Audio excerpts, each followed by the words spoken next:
mí. Yo creo que esto quiere enseñar el Señor en esta noche.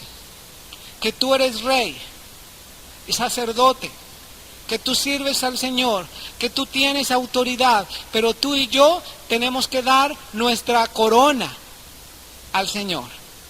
Porque nosotros a veces queremos andar con nuestra corona todo el día y no nos quitamos la corona ni para dormir. Pero tenemos que quitarnos la corona y tenemos que decirle: Señor, tú reinas, porque tú eres mi rey y mi Señor. Amén. Bueno, capítulo 5 de Apocalipsis es una continuación de la misma segunda visión. Vi en la mano derecha del que estaba sentado en el trono. ¿Qué vio? Esto vio. Vio un libro, un rollo, así estaba, escrito por dentro y por fuera, sellado ¿con qué? Con 7 sellos. Vi a un ángel fuerte que pregonaba a gran voz: ¿quién es digno de abrir el libro y desatar sus sellos? Y ninguno, ni en el cielo, ni en la tierra, ni debajo de la tierra, podía abrir el libro, ni aún mirarlo. Abre tu Biblia en Daniel, en el capítulo 12, y yo voy a pedir que alguien lea en voz bien alta el versículo 8 y el versículo 9. Hermana Patti, Daniel 12, 8 y 9.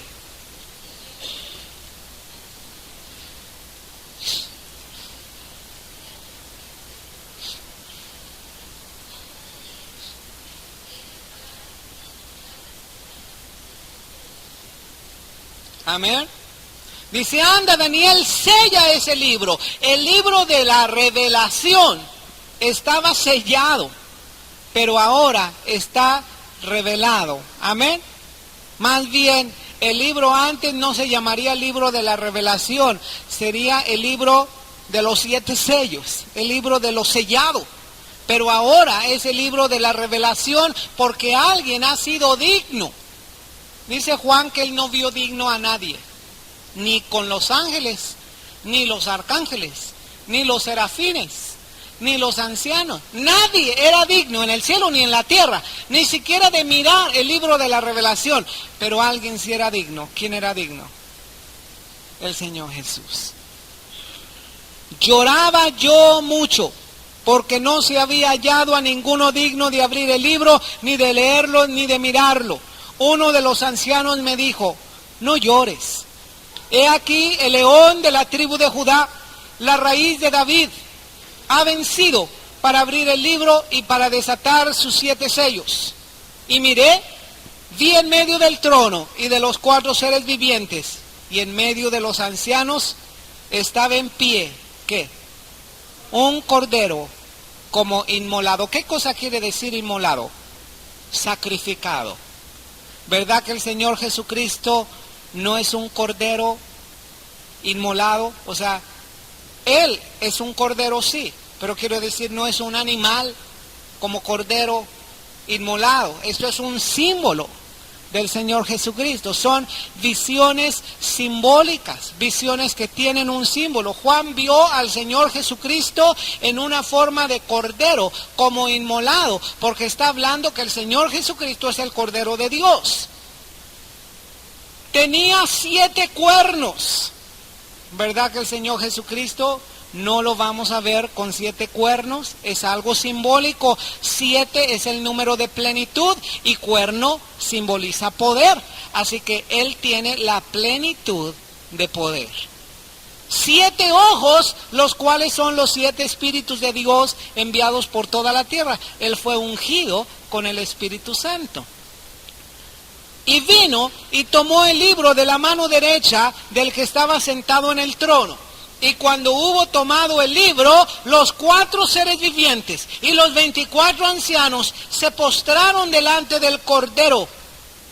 Mire, los 4 seres vivientes, los más cercanos a Dios, los querubines, adoraron al Cordero. Esto es una prueba, la prueba más grande, que Jesucristo es Dios mismo. Amén. Todos tenían arpas y copas llenas de incienso, que son, ¿qué? Las oraciones, ¿de qué? De los santos. ¿Sabes que los ángeles vienen aquí a la tierra para juntar el incienso espiritual? ¿Cuánto incienso has mandado tú al cielo? Porque ellos están requiriendo este incienso para adorar al Señor. Se requiere de incienso, se requiere de tus oraciones. Tú y yo somos productores de incienso aquí en la tierra, de incienso espiritual. Cantaban un cántico nuevo diciendo: digno eres de tomar el libro y de abrir sus sellos, porque tú fuiste inmolado, con tu sangre nos has redimido para Dios de todo linaje, lengua, pueblo y nación, nos has hecho para nuestro Dios reyes y sacerdotes, y reinaremos sobre la tierra. Ve cómo los 24 ancianos efectivamente son los representantes de toda la iglesia, porque está hablando de la iglesia. Nos ha hecho reyes y sacerdotes. Miré, oí la voz de ¿qué? De muchos ángeles. Entonces había algo más que un trono, que 4 seres vivientes, que 24 ancianos. Vamos a echar la cámara un poco más hacia atrás y vamos a ver la multitud. ¿La alcanza a ver? ¿Verdad? Esta es otra cámara, ¿verdad? Versículo 11. Miré, oí la voz de muchos ángeles alrededor del trono, de los seres vivientes y de los ancianos, y su número era, ¿qué? Millones de millones. ¿Cuántos? Millones de millones. ¿Y sabes que todos estos ángeles son ministradores a favor tuyo? ¿Sabes que todos estos ángeles son enviados para ministrarnos a nosotros? Cuando el Señor Jesucristo estaba ahí en Getsemaní, vinieron los ángeles y lo fortalecían. Cuando estuvo en el desierto de la tentación, vinieron los ángeles y le servían. Los ángeles son ministradores nuestros, de los hijos de Dios aquí en la tierra. Jacob vio los cielos abiertos y los ángeles que subían y descendían sobre esta escalera. ¿Cuántos de aquí creen en los ángeles? Por eso dijo el Señor Jesucristo que seamos hospedadores. San Pablo dijo: muchos han hospedado ángeles sin saberlo. ¿Cuántos de los que están aquí han visto ángeles? ¿Cuántos quieren ver ángeles? Amén.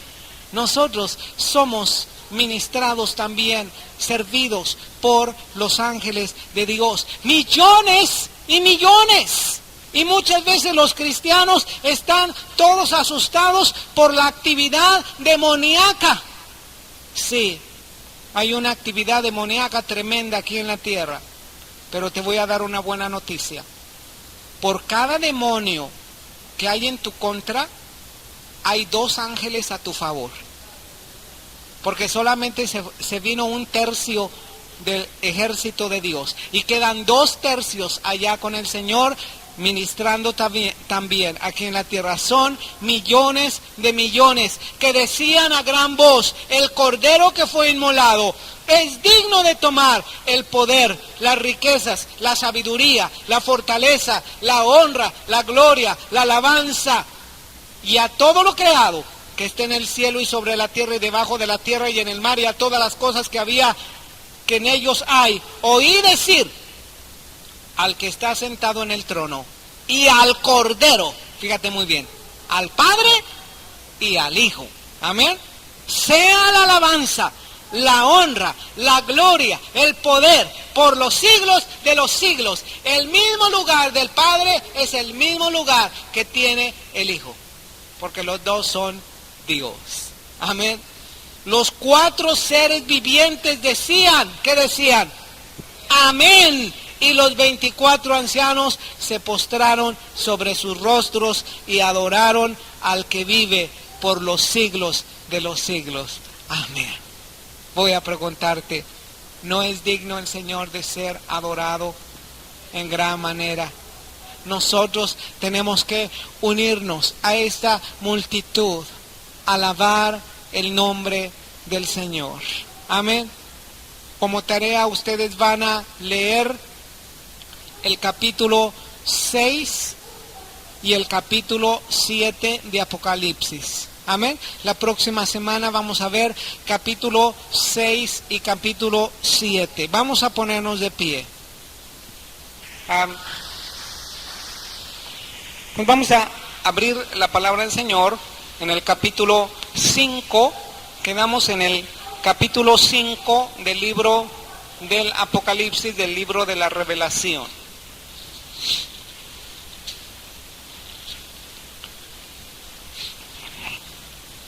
De una manera breve, yo quiero decirle cuál es el contenido desde el prólogo del libro hasta el capítulo donde vamos a comenzar el día de hoy. Amén. Yo quiero darle lectura al prólogo. Dice así: no pretendo presentar una obra exhaustiva y detallada del libro de Apocalipsis. Tan solo anhelo que este material sirva a todos aquellos que quisieran estudiar este libro de la revelación de Jesucristo de una manera sencilla y sin tantas complicaciones de interpretaciones diferentes. Deseo presentar el propósito que veo en el libro de Apocalipsis de mostrar una iglesia victoriosa en medio de toda circunstancia en este mundo y del plan glorioso que nos depara en el futuro, pero también del plan glorioso del presente al extender el reino de Jesucristo con toda la autoridad que tenemos en el nombre que es sobre todo nombre que se nombra. Espero te sea de bendición realizar este estudio y que recibas las bendiciones de las bienaventuranzas prometidas a todo aquel que lea, oiga las palabras de esta profecía y que guarden las cosas en ella escritas. Tu compañero de milicia, Chuy Ornelas, José de Jesús Ornelas. Amén. Este libro, yo tengo una dedicatoria en este libro. Es la primera vez que yo escribo algo con dedicatoria. Entonces te voy a leer la dedicatoria. Dice: al Señor juez justo, a mi apreciada y amada esposa Marilú, a mis hijos Abraham, Daniel y Victoria, a mis queridos hermanos en Cristo y a todos los que aman su venida. Así que este libro te lo dedico a ti. Amén. Comentario, es un comentario. El libro ya está escrito, ¿verdad? El libro es el libro del Apocalipsis, simplemente es un comentario de ese libro. Ese es el comentario. Ahora, dijimos que el libro del Apocalipsis tiene ¿cuántas visiones? 15 visiones. Se divide el libro de una manera sencilla en 15 visiones. Ahora yo voy a pedir ayuda en esta ocasión para que ustedes me digan las 15 visiones. ¿Cuál es la visión número 1? Cristo glorificado y el mensaje a las 7 iglesias. La visión número 2, ¿cuál es? El libro o rollo de los 7 sellos. La visión número 3, ¿cuál es? Los 144,000 sellados. La visión número 4, la gran multitud vestida de ropas blancas. La visión número 5, las 7 trompetas. La visión número 6, el ángel y el librito y los 2 testigos, ¿verdad? La visión número 7, la Trinidad satánica. ¿Quién es la Trinidad satánica? El diablo, anticristo y falso profeta. Esa es la Trinidad satánica. Número 8, clamores de victoria. Número 9. Las 2 ciegas o cosechas, ¿verdad? La visión número 10, las 7 copas de la ira de Dios. La visión número 11, la gran Babilonia. La visión número 12, las bodas del Cordero. La visión número 13, Cristo viniendo a reinar, ¿verdad? O la segunda venida de Cristo a reinar. La visión número 14, el milenio. Y la visión número 15, cielos nuevos y tierra nueva, ¿verdad? Nosotros ya vimos la primera visión, Cristo glorificado y el mensaje a las 7 iglesias. El Señor Jesucristo se aparece o se manifiesta glorificado a Juan el apóstol estando en la isla de Patmos. Juan fue el que escribió este libro alrededor del año 95 o 96 del Señor Jesucristo. El autor es Juan el apóstol y el tema, ¿verdad?, es la victoria de Jesucristo sobre todos sus enemigos. Este libro de Apocalipsis es un libro de victoria y de ánimo. La iglesia estaba pasando por gran tribulación en este tiempo cuando fue revelado el libro de Apocalipsis, y la iglesia necesitaba ánimo en medio de la persecución y en medio de la tribulación. Comienza este libro del Apocalipsis diciendo que es la revelación de Jesucristo, y el Señor da un saludo a la iglesia, un saludo del Padre, un saludo del Hijo, un saludo del Espíritu Santo. Amén. Juan tiene esta visión el día domingo, el primer día de la semana, y se le dice el día del Señor. Yo presento algunos versículos en el libro para mostrarte que efectivamente el día del Señor a que se refiere Juan es el día domingo. Bueno, el Señor Jesucristo se aparece glorificado y dice que escriba a 7 iglesias. Estas 7 iglesias fueron Éfeso, Esmirna, Pérgamo, Tiatira, Sardis, Filadelfia y la Odisea. A cada una de estas iglesias el Señor se describe a sí mismo. El Señor tiene un elogio o un reconocimiento de buenas obras. El Señor tiene algo que reprender a esa iglesia. El Señor tiene un consejo para esa iglesia, y el Señor tiene también una promesa para esa iglesia. Amén. A la iglesia de Éfeso, una iglesia trabajadora, el Señor la alaba mucho porque tiene muchas buenas obras, pero sin embargo la reprende duramente porque esta iglesia, teniendo mucho trabajo, había perdido lo más elemental, lo más indispensable, que era el primer amor. Había perdido el primer amor. El amor, recuerdas, de acuerdo en el mensaje en la mañana, es el fruto del Espíritu Santo. Y si alguien tiene todos los dones del Espíritu Santo, aún los dones sobrenaturales del Espíritu Santo, y no tenemos amor, dice la Escritura que nada somos. Somos tan solo como címbalos que retiñen, como campanas que suenan, ¿verdad? Pero no somos absolutamente nada. Sería como el sumo sacerdote que va a ministrar al lugar santísimo y lleva su efod, y en la orla del efod, en la orilla del vestido, tiene una campana y una granada de oro. Una campana y una granada de oro. Tener mucho trabajo o tener los puros dones es solamente como tener puras campanas sin tener el fruto del Espíritu Santo. Por eso el Señor reprende duramente a Éfeso y le dice: arrepiéntete, porque si no vendré y removeré tu candelero de su lugar.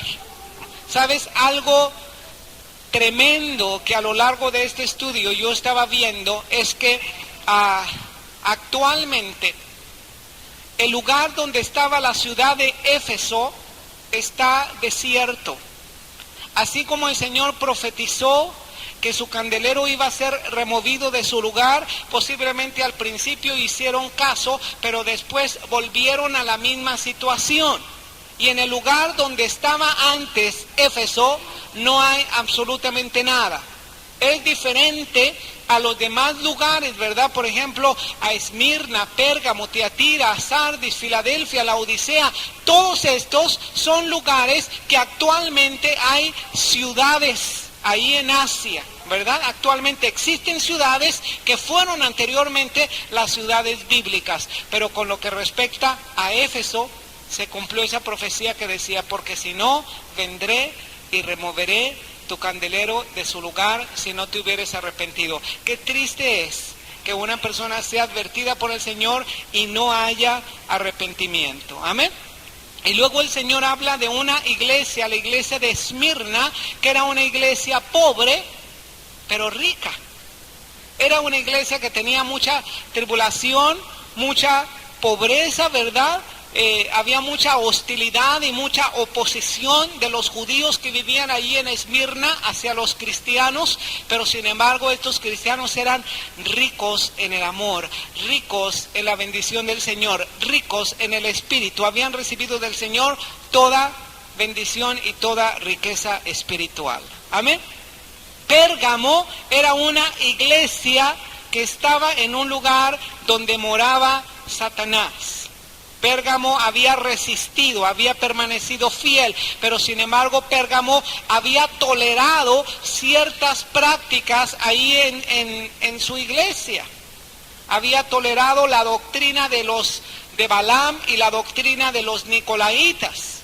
Pero Pérgamo era una ciudad que podríamos decir era el centro de todo el imperio romano.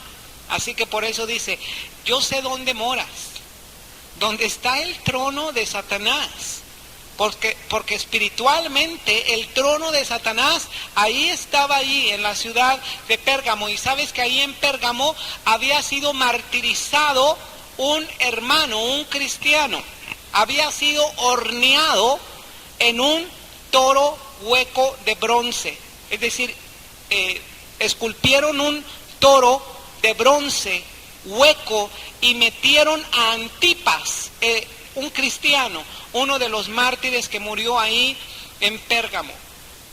Y luego el Señor escribe a Tiatira, una iglesia tolerante. Tiatira había tolerado a una mujer que se decía profetisa. Esta mujer enseñaba o seducía a los cristianos a cometer fornicación, especialmente, ¿verdad?, una fornicación espiritual. Y sabes por qué a veces leemos y decimos, bueno, ¿cómo es posible que en una iglesia cristiana toleren a una mujer? Porque le estaban tolerando, incluso le dan un nombre señalando que esa mujer era tan perversa, ¿verdad?, y era tan falsa como aquella mujer del Antiguo Testamento llamada Jezabel, esposa de Acab, que jalaron a todo el pueblo de Israel a la idolatría. Jezabel era una adoradora de Baal y de otros dioses. Así que esa Jezabel del Nuevo Testamento estaba en la iglesia. Y tú dices, ¿cómo es posible que hubiera sucedido eso? ¿Sabes que ahí en Tiatira era una ciudad donde existían los sindicatos de trabajadores? Ahí existían los gremios de trabajadores, los sindicatos. Y si tú estabas trabajando en algún lugar, tú tenías que pertenecer a un gremio a fuerza o a un sindicato por la fuerza. Entonces, si tú no pertenecías a un gremio o a un sindicato, pues entonces tenías muy pocas posibilidades en esa ciudad de prosperar. Pero si tú querías prosperar, pues entonces tenías que pertenecer a un sindicato. Y si pertenecías al sindicato, tenías que hacer todas las cosas que hacían en ese gremio o en ese sindicato, ¿verdad? Posiblemente hacían comilonas, ¿verdad? Y era pues como una fiesta y se hacía de todo, ¿verdad? Ahí en esa comida. Después de la comida pues seguía los desmanes que hacían. Así que los cristianos se encontraban entre la espada y la pared, los cristianos de Tiatira. Entonces vino esta mujer, esta profetisa, que les enseñó lo que la Escritura dice, las profundidades de Satanás, ¿verdad? Y parece ser que su enseñanza era, bueno, no te preocupes, ¿verdad?, de participar con toda esta gente. Si tú quieres vencer a Satanás, si quieres vencer al malo, pues entonces tienes que experimentar lo malo también. Entonces ve y participa con ellos, ¿verdad? Porque entonces de esta manera tú vas a ganar. Y sabes que esa profecía era absolutamente en contra del Señor, y por eso el Señor se opuso a esa mujer, a que toleraran a esa mujer. Luego vino esa iglesia que se llamaba Sardis. Era una iglesia muerta. Dice, yo sé que tú tienes nombre de que vives y qué más. Y estás muerta. Después el Señor menciona a la iglesia de Filadelfia. Una iglesia débil, pero en su debilidad halló la fuerza del Señor. Una iglesia débil, una iglesia que tenía pocos miembros, pocos recursos, pero no había negado al Señor, y el Señor le dijo, por eso yo te voy a abrir una puerta que nadie puede cerrar. Porque la puerta que el Señor abre, nadie la puede cerrar. Y la que el Señor cierra, nadie la puede abrir. Dice que Él tiene la llave de David y Él abre lo que nadie puede cerrar. Y Él cierra lo que nadie puede abrir. ¿Y sabes a lo que se estaba refiriendo? A que a Filadelfia la había colocado con una oportunidad grande de predicar la palabra del Señor. Si había una iglesia verdaderamente misionera, esa era la iglesia de Filadelfia. Tenía pocos recursos y sin embargo era una iglesia misionera, tanto por su situación geográfica como por la motivación que ellos tenían. A Filadelfia el Señor no la reprende absolutamente por nada, pero sí la alaba de sus buenas obras. Y al final viene la iglesia de la Odisea. La iglesia de la Odisea era una iglesia tibia, una iglesia que pensaba que había adquirido todo. Dice, ella pensaba que era rica, ¿verdad?, que no necesitaba absolutamente. Dice, tú dices en tu corazón, yo soy rico y de ninguna cosa tengo necesidad. Dice, pero tú eres un pobre, desventurado, ciego y desnudo. Y si tú realmente quieres tener algo, compra de mí oro. Si quieres ser limpio, vístete con ropas blancas, compra vestiduras blancas de mí. Si quieres verdaderamente ver, porque sabes que ahí en la Odisea había una escuela de medicina muy famosa y ahí producían un ungüento, una pomada para los ojos, como un colirio, y era la invención de aquellos siglos, ¿verdad? Pero una invención grandísima. Era una ciudad importantísima por su universidad y por esta medicina que ellos tenían para los ojos. Pero decía, ustedes piensan que ven, ustedes no ven nada, les decía el Señor. Si ustedes quieren tener, compren de mí colirio, unja sus ojos para que vean bien, porque ustedes no pueden ver bien en el espíritu. Y el Señor al final le dice, yo estoy a la puerta y llamo. Si alguno oye mi voz y abre la puerta, entraré con él y cenaré con él y él conmigo. Amén. La segunda visión es el libro de los 7 sellos. En la segunda visión, San Juan oye una voz en el capítulo 4 de Apocalipsis que le dice, sube acá. Y esta es una escritura, una expresión que nos indica el arrebatamiento.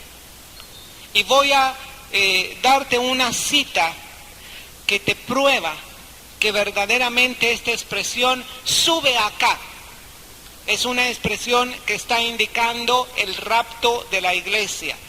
Porque terminando la época de la iglesia, o terminando la etapa de la iglesia de la gran tribulación, en esos 7 años de la gran tribulación, el Señor cumple o completa el plan que tiene para el pueblo de Israel. Porque San Pablo mencionó en su epístola a los romanos que el pueblo de Israel se endureció en parte y se endureció temporalmente, pero que va a llegar un día en que el pueblo de Israel reconozca que el Señor Jesucristo es el Mesías. Antes de la gran tribulación es el rapto, el arrebatamiento. Y yo creo que ahí en Apocalipsis, en el capítulo 4, versículo 1, dice: después de esto miré, he aquí una puerta abierta en el cielo, y la primera voz que oí como de trompeta hablando conmigo dijo: sube acá y yo te mostraré las cosas que sucederán después de estas. Mira, voy a adelantarme un poquito en explicarte lo que va a suceder a la mitad de la gran tribulación. En unos capítulos posteriores que nosotros vamos a ver, no anda por ahí hermano Mario Mireles, en mi portafolio yo tengo un marcador rojo que es mejor que este, le dices a Mario a ver si me lo trae. Mira,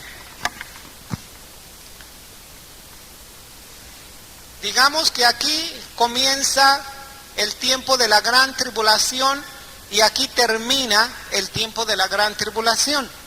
¿Cuántos años son de la gran tribulación? Son 7 años de gran tribulación. La Biblia los divide en 2 partes. En los primeros 3 años y medio y en los últimos 3 años y medio. A estos 3 años y medio, a veces la Biblia no dice 3 años y medio, pero dice 1260 días. Que si tú haces la cuenta, 1260 días, gracias hermano, son exactamente los 3 años y medio judíos. También a este tiempo a veces sale como 42 meses. Y a veces sale también como un tiempo, tiempos y la mitad de un tiempo. Esto es, tiempos son 2 años, tiempos son 3 años y la mitad de un tiempo. Todas estas expresiones es el mismo lapso, el mismo tiempo. 42 meses, 3 años y medio, 1260 días o tiempo, tiempos y la mitad de un tiempo. Así se divide la gran tribulación en 2. En los primeros 3 años y medio, en los segundos 3 años y medio. Amén. Mira, al principio de la gran tribulación nosotros tenemos el arrebatamiento de toda la iglesia del Señor Jesucristo. Amén. A la mitad de la gran tribulación nosotros vemos que la bestia, el anticristo, va a dar muerte a 2 testigos que el Señor va a levantar aquí en la tierra con poder. Uno que va a tener el ministerio de Elías y otro que va a tener el ministerio de Moisés. Y cuando cumplen los primeros 1260 días, dice que la bestia que sube del abismo, hablando que tiene el espíritu de Satanás, va a matar a estos 2 testigos. Aquí, en este momento, ellos van a ser muertos. Y ellos van a ser exhibidos en la plaza de Jerusalén. Y todo el mundo se va a enviar regalos. Fíjate, van a celebrar como una Navidad satánica, porque se van a regalar como... Hay tanta alegría de que estos 2 testigos del Señor hubiesen muerto. ¿Y sabes por qué? Porque estos 2 testigos estuvieron predicando en todo el mundo de la salvación del Señor Jesucristo, de la redención del Señor Jesucristo. Y después de 3 días y medio que están en la plaza de Jerusalén, ¿sabes lo que va a pasar a estos 2 testigos? Abre tu Biblia en Apocalipsis capítulo 11. Apocalipsis capítulo 11. ¿Lo tienes? En el versículo 8, versículo 7. Cuando hayan acabado su testimonio dura 1260 días, que son los primeros 3 años y medio. La bestia que sube del abismo hará guerra contra ellos y los vencerá. ¿Y qué más? Y los matará. Y sus cadáveres estarán en la plaza de la ciudad grande, que en sentido espiritual se llama Sodoma y Egipto, donde también nuestro Señor fue crucificado. ¿En cuál ciudad fue crucificado el Señor? En Jerusalén. Y los de los pueblos, tribus, lenguas y naciones verán sus cadáveres ¿por cuánto tiempo? Por 3 días y medio, y no permitirán que sean sepultados. Y los moradores de la tierra se regocijarán sobre ellos y se alegrarán y se enviarán regalos unos a otros, porque estos 2 profetas habían atormentado a los moradores de la tierra. Pero después de 3 días y medio entró en ellos el espíritu de vida enviado por Dios, y se levantaron sobre sus pies, y cayó gran temor sobre los que los vieron, y oyeron una gran voz del cielo que les decía, ¿qué decía? Subid acá, subid acá. Y subieron al cielo en una nube, y sus enemigos, ¿qué? Los vieron. ¿No es este el arrebatamiento? Yo estoy viendo aquí un tipo, ¿verdad? El arrebatamiento fue aquí, pero estos 2 testigos fueron arrebatados. Y la frase que vemos en el capítulo 4 de Apocalipsis, que dice, subid acá, está también aquí, subir acá. Y aquí nos está narrando exactamente lo que sucedió con el Señor Jesucristo, cuando enfrente de 500 testigos, el Señor Jesucristo subió, ascendió a los cielos. Amén. ¿Cuántos quieren subir de esa manera? Amén. Sabes, el Señor Jesucristo viene muy pronto, y su galardón con Él viene.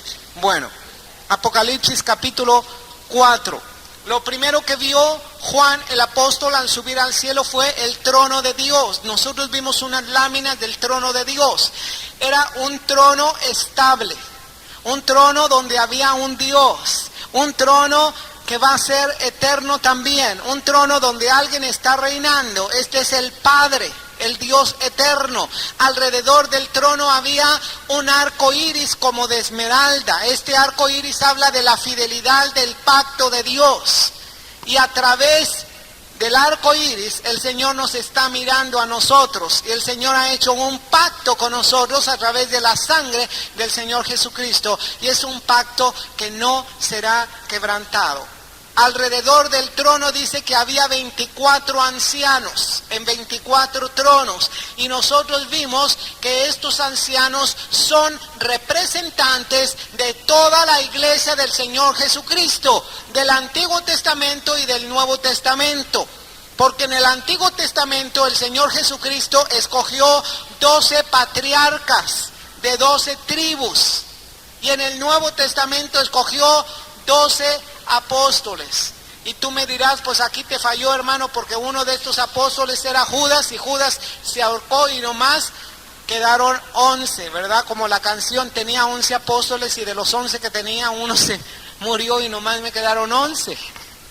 ¿Sabes una cosa? El Señor hizo que escogieran a un 12, ¿verdad? Los apóstoles durante los días de Pentecostés escogieron al 12º apóstol. Así que son 12 apóstoles en el Nuevo Testamento, representantes de la iglesia, 12 patriarcas en el Antiguo Testamento, representantes de la iglesia del Antiguo Testamento. Amén. No solamente vio los 24 ancianos, vio 4 seres vivientes. ¿Te acuerdas de los 4 seres vivientes? Llenos de ojos, ¿verdad? Que representan la omnisciencia de Dios. Con 6 alas que representan que están activos delante del Señor. Con 2 alas dice que cubren sus rostros porque están delante de la gloria del Señor. Con 2 alas dice que vuelan.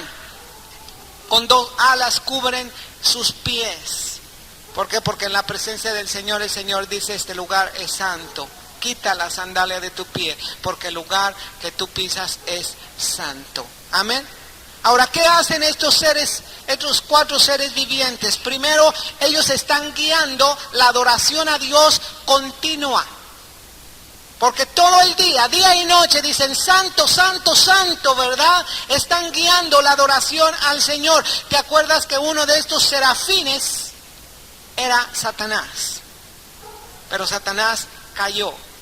Uno de estos se llaman serafines o querubines. Y la Escritura dice en uno de los profetas, a Satanás le dicen, tú, querubín protector. Realmente este querubín fue creado como el director de la adoración o el director del alabanza o de la música ahí en el cielo, porque fue creado incluso con instrumentos musicales. Pero ¿sabes qué le sucedió? Por su orgullo y su rebeldía, él fue arrojado del cielo. Él cayó, se trajo a la tercera parte de los ángeles. Pero te digo una cosa, el Señor no solamente tiene ahí a sus 4 serafines adorando, pero el Señor nos tiene a nosotros. Así que cada vez que estos serafines daban gloria al Señor y cada vez que decían santo, santo, santo, dice, los 24 ancianos se postraban sobre sus rostros. Así que la Escritura nos dice que día y noche tenemos que estar en comunión continua con el Señor, alabando al Señor. Amén. ¿Cuál es la apariencia de estos 4 seres vivientes? Dice que estaban llenos de ojos y nos hablan de la omnisciencia del Señor. Estaban con 6 alas, tenían 6 alas, nos muestran su actividad. Nos muestran también el refugio y la protección que se encuentra en el Señor. ¿Te acuerdas del Salmo 91? ¿Quién se sabe la primera parte del Salmo 91? ¿Qué dice el Salmo 91? Un salmo muy conocido. El que habita al abrigo del Altísimo morará bajo las alas del Omnipotente. Ay, ¿quién quiere morir? ¿Quién quiere morar bajo las alas del Omnipotente? ¿Quieres morar en las alas del Omnipotente? ¿Quieres esconderte ahí contra el turbión, contra el aguacero, contra el viento fuerte? Estas son las alas del Señor y los querubines están reflejando la gloria del Señor. Estos querubines también son los oficiales del Señor, los que mandan ahí en el cielo. ¿Sabes que a través de los querubines, los serafines estos, ellos llaman a los 4 jinetes del Apocalipsis? Estos 4 sellos, dice que ellos son los que llaman a los jinetes del Apocalipsis. ¿Por qué? Porque son oficiales del Señor. También estos serafines son los que entregan las copas de la ira de Dios a los ángeles para que sean derramados sobre la tierra. Eso nos indica el trabajo que tienen estos seres vivientes. Son oficiales del Señor. Amén. Tú también eres un oficial del Señor. Amén. Eres rey, sacerdote. Gloria a Dios por tanta bendición que tenemos nosotros. Sus rostros, ¿cómo eran sus rostros? De acuerdo a Ezequiel, ¿verdad? Hay otro profeta, Ezequiel, que vio estos serafines también. Dice que San Juan, que cada uno de ellos tenía un rostro diferente. Pero lo que San Juan no se fijó, que estos serafines no tenían solamente un rostro, tienen 4 rostros. Tienen un rostro aquí, un rostro acá, un rostro acá y un rostro acá. Mira, si tuvieras 4 rostros, te voy a decir, si tuvieras 4 rostros, siempre irías de frente. Nunca pudieras caminar para atrás. Porque si tú caminas para atrás, estás caminando para adelante, porque tienes un rostro aquí, ¿verdad?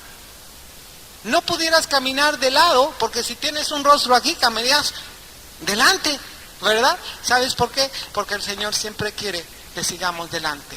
Puestos los ojos en Cristo, el autor y consumador de la fe, el cual por el gozo puesto delante de Él, sufrió la cruz. Así que siempre nosotros tenemos que ir adelante. Amén. Estos 4 rostros son los representantes de la realeza aquí en la tierra. Tienen un rostro de león y el león es el rey de la selva, ¿verdad? El Evangelio de Mateo nos presenta al Señor Jesucristo como el rey de los judíos, como el que viene de la tribu de Judá, el león de la tribu de Judá. El otro rostro de los seres vivientes era de becerro o de buey, que nos muestra el rey del ganado y nos habla de la fuerza del servicio, y el Evangelio de Marcos nos presenta a Jesucristo como el siervo. Jesucristo mismo dijo: yo no vine a ser servido, pero yo vine a servir y dar mi vida en rescate por muchos. El hombre es la cabeza de la creación y Dios se hizo hombre, el Señor Jesucristo, y vino a morir por nosotros. Y Lucas presenta al Señor Jesucristo como el hombre perfecto. No solamente fue un hombre, el Señor fue un hombre perfecto, sin pecado. Amén. También otro de los rostros de los seres vivientes era un águila, y este es el rey de las aves. Y el Evangelio de Juan nos presenta al Señor Jesucristo. El origen del Señor Jesucristo es celestial, porque el águila es un símbolo de Dios. Dice Deuteronomio que el Señor tomó a su pueblo Israel como alas de águila. Así como el águila incita su nidada, dice, los tomó y los llevó sobre sus plumas. ¿Cuántos de ustedes conocen cómo las águilas incitan a su nidada? Incitan a sus polluelos, a sus aguiluchos. A esto se le llama nidada, ¿verdad? Al nido de águilas. ¿Sabes lo que hace el águila? Esto es lo que hace el Señor con nosotros. El águila coloca su nido en lo más alto de la peña, y para hacer su nido, ya ves que todos los pájaros tienen una manera de hacer su nido, ¿verdad? Las golondrinas nomás tienen así, en un rinconcito hacen su nido de puro lodo, ¿verdad? Y otros pajaritos, bueno, toman plumas y toman ramitas y forman su nido. ¿Sabes cómo forma el águila su nido? El águila primero hace una estructura de puras espinas y comienza a colocar las espinas así como una base, como una estructura, como una corona espinosa. Pero después de estas espinas, el águila comienza a colocar plumas, o sea, se comienza a desplumar. ¿Cuántos saben? Bueno, el hermano Pedro sabe muy bien cómo hacen sus nidos los conejos o las conejas, ¿verdad? ¿Cómo hacen sus nidos las conejas? Se arrancan de su propio pelo, porque tiene que ser mullido el nido, ¿verdad? Entonces se arrancan de su propio pelo. Y yo he visto que cuando a la coneja no le alcanza, va sobre el conejo, y le agarra de mordida y le está pensando para sus hijos. Esta es la naturaleza del Señor. Y sabes que así las águilas forman un nido así, suave, suavecito, esponjoso. Y ahí nacen los pollotes, ¿verdad? Las águilas ahí. Y ahí están, muy cómodas, muy a gusto. Y todo su alimento se los comienza a dar mamá águila, ¿verdad? Que tienen hambre, pues mamá águila va y caza y les da su alimento. Y van creciendo los pollotes rápido, ¿verdad? Comienzan a crecer los aguiluchos y los está alimentando y los está cuidando, y ellos están al abrigo de las alas del águila y todo. Pero cuando ya se siente el águila mamá, que ya están grandecitos los aguiluchos, ¿verdad? Ya tienen que aprender a volar, ya tienen sus propias alas. Entonces, ¿qué es lo que tiene que hacer mamá águila? Enseñarlos a volar. ¿Y cómo los enseña a volar? Bueno, los comienza a empujar hacia la orilla. Pero pues el aguilucho ve la orilla. No, dice, está muy alto, ¿verdad? Y entonces no quiere. ¿Y sabes lo que hace mamá águila?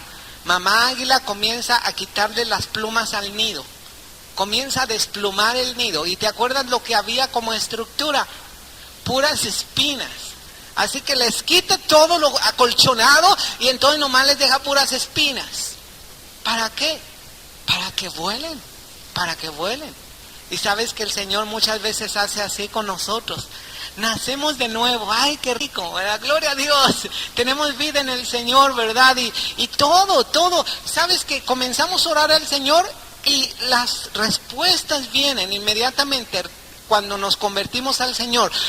Nos cubre, ¿verdad? Todo nos protege, tenemos un nido, estamos chiqueados, estamos pequeños, pero conforme vamos creciendo, ¿verdad? El Señor comienza a colocar ciertas espinas en el nido para comenzar a incitarnos a salir y comenzar a volar por nosotros mismos. Porque al principio solamente dependemos de los demás.